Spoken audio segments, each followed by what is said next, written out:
في نص القرن العشرين كان في اسم عامل رعب حقيقي في الإسكندرية، والاسم ده كان سعد اسكندر عبد المسيح، واللي الناس هتعرفه بعد كده باسم سفاح كرموز.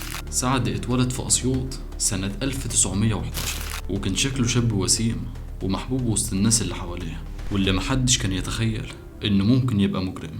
أول جريمة ليه كانت في أسيوط مع أرملة غنية، قتلها واستولى على فلوسها وهرب بعدها للإسكندرية، وهناك استقر في منطقة كرموز واستأجر مخزن صغير بحجة إنه يخزن فيه غلال، لكن المخزن ده اتحول لمسرح جريمة. سعد كان بيستدرج ضحاياه بالكلام اللطيف، وأول ما يدخلوا المخزن كانت بتبدأ جريمته.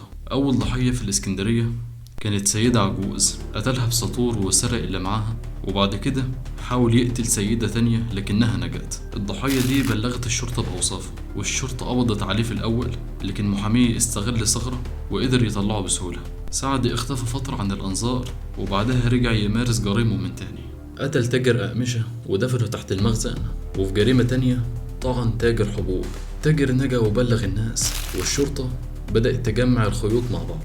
جثث وعظام اتلقت تحت المخزن، والرعب انتشر في كرموز بالكامل. سعد حاول يهرب ويرجع أسيوط، لكن اتقبض عليه في كمين وهو بيحاول يهرب، واتحاكم واتعدم سنة 1953 بعد ما ثبتت عليه جريمة.